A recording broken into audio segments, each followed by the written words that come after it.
ഒടുവിൽ 300ഓളം പേർക്ക് പൗരത്വ സർട്ടിഫിക്കറ്റ് ലഭിച്ചു.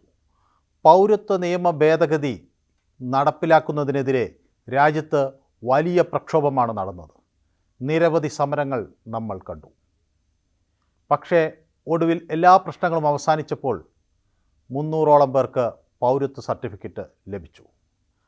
14 പേർക്ക് നേരിട്ടാണ് പൗരത്വ സർട്ടിഫിക്കറ്റ് നൽകിയത്. മറ്റുള്ളവർക്ക് ഓൺലൈനായി സർട്ടിഫിക്കറ്റ് അയച്ചു നൽകി. 2014 ഡിസംബർ 31 മുമ്പ് ബംഗ്ലാദേശ്, പാകിസ്ഥാൻ, അഫ്ഗാനിസ്ഥാൻ എന്നിവിടങ്ങളിൽ നിന്ന് ഇന്ത്യയിൽ എത്തിയവർക്കാണ് പൗരത്വം നൽകിയത്. കൂടുതൽ പേർക്ക് ഇനിയും പൗരത്വത്തിന് അപേക്ഷിക്കാം. ഇതിനായി ഒരു പ്രത്യേക ആപ്പും കേന്ദ്ര സർക്കാർ പുറത്തിറക്കിയിട്ടുണ്ട്. ഗൂഗിൾ പ്ലേ സ്റ്റോറിൽ ഈ ആപ്പ് ലഭ്യമാണ്. നിലവിൽ രാജസ്ഥാൻ, UP, അസം എന്നീ സംസ്ഥാനങ്ങളിൽ എത്തിയവർക്കാണ് പൗരത്വം നൽകിയത്. മറ്റ് സംസ്ഥാനങ്ങളിലുള്ളവർക്കും ഇനി പൗരത്വം നൽകി തുടങ്ങും. പൗരത്വ ഭേദഗതി നിയമം രാജ്യത്ത് അവതരിപ്പിച്ചപ്പോൾ പലർക്കും പലതരത്തിലുള്ള ആശങ്കകൾ ഉണ്ടായിരുന്നു. പ്രത്യേകിച്ച് മുസ്ലിം വിഭാഗത്തിലുള്ളവരുടെ പൗരത്വം നഷ്ടമാകുമോ എന്ന ആശങ്ക വരെ പല കോണുകളിൽ നിന്നും ഉയർന്നു. ഷഹീദ് ബാഗ് ഉൾപ്പെടെയുള്ള പ്രദേശങ്ങളിൽ വലിയ പ്രതിഷേധങ്ങൾ നടന്നു. ജനിച്ച മണ്ണിൽ തന്നെ മരിക്കാൻ ആഗ്രഹിക്കുന്നവർ ഞങ്ങൾ എന്നൊക്കെയുള്ള പ്രഖ്യാപനങ്ങളുമായി പല കോണുകളിൽ നിന്ന് പല സംഘടനകളും ശക്തമായി രംഗത്തെത്തി.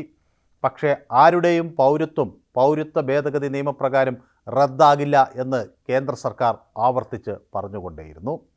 ഒരുപക്ഷെ വോട്ട് ബാങ്ക് രാഷ്ട്രീയം ഇതിൽ വലിയ പങ്ക് വഹിച്ചിട്ടുണ്ട് എന്ന് വേണം കണക്കാക്കാൻ.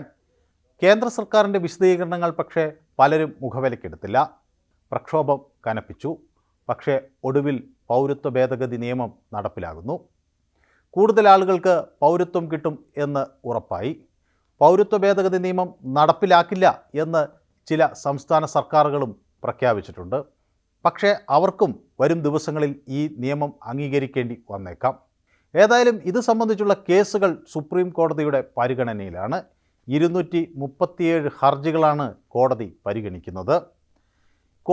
ഹർജികൾ പരിഗണിക്കുന്നതിനിടയിൽ ആളുകൾക്ക് പൗരത്വം നൽകി തുടങ്ങിയത് ശരിയായില്ല എന്നാണ് പ്രതിപക്ഷത്തിൻ്റെ വാദം.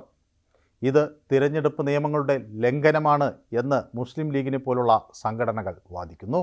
പൗരത്വ ഭേദഗതി നിയമം പെട്ടെന്ന് തന്നെ നടപ്പിലാക്കില്ലെന്ന് കേന്ദ്ര സർക്കാർ സുപ്രീം കോടതിയെ അറിയിച്ചിരുന്നു എന്ന് മുസ്ലിം ലീഗ് വാദിക്കുന്നു. എന്നാൽ ഇത് സർക്കാരിൻ്റെ നേട്ടമായാണ് നരേന്ദ്രമോദി ഉയർത്തിക്കാണിക്കുന്നത്.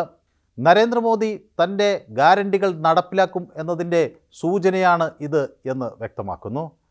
നരേന്ദ്രമോദിയുടെ ഗ്യാരണ്ടികൾ നടപ്പിലാക്കും എന്ന ഉറപ്പാണ് പൗരത്വ നിയമം നടപ്പിലാക്കുന്നത് വഴി ജനങ്ങൾക്ക് വ്യക്തമാകുന്നത് എന്നാണ് അദ്ദേഹം പറയുന്നത്.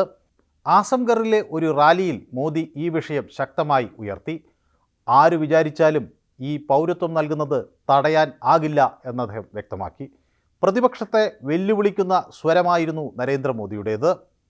രാജ്യത്തിനകത്തു നിന്നോ പുറത്തു നിന്നോ എവിടെ നിന്ന് വേണമെങ്കിലും ശക്തി സംഭരിക്കാം. പൗരത്വ നിയമം നടപ്പിലാക്കുന്നത് തടയാനാകില്ല. പ്രധാനമന്ത്രി അടിവരയിട്ടാണ് അത് പറയുന്നത്.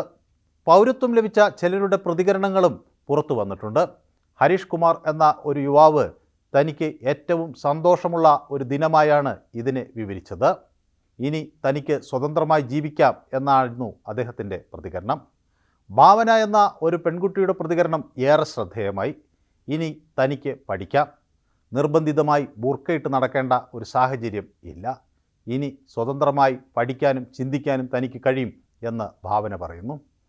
സ്വതന്ത്രമായി പഠിക്കാനും ചിന്തിക്കാനുമൊക്കെ തടസ്സമേർപ്പെടുത്തിയിരുന്ന ഒരു നാട്ടിൽ നിന്നാണ് ഭാവന ഇങ്ങോട്ടേക്ക് ഓടിയെത്തിയത് എന്നുകൂടി വ്യക്തമാവുകയാണ് ഈ പ്രതികരണങ്ങളിലൂടെ.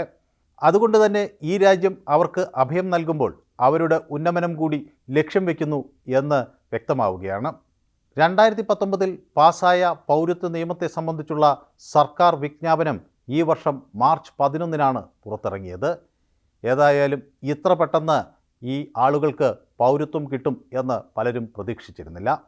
നിയമക്കുരുക്കുകളിൽ കുരുങ്ങി ഈ കാര്യം നീണ്ടുപോകും എന്നാണ് പലരും കണക്കുകൂട്ടിയത്. ഏതായാലും 2014 ഡിസംബർ 31 മുമ്പ് ഇന്ത്യയിലെത്തിയ ഈ അഭയാർത്ഥികൾക്ക് ഇനി ഇന്ത്യക്കാരായി ജീവിക്കാം. മതാടിസ്ഥാനത്തിലുള്ള പൗരത്വം അനുവദിക്കാനാകില്ലെന്നാണ് പ്രതിപക്ഷ കക്ഷികളുടെ നിലപാട്. ഈ വിഷയത്തിൽ സുപ്രീം കോടതി ഉചിതമായ തീരുമാനമെടുക്കും എന്ന് പ്രതീക്ഷിക്കാം.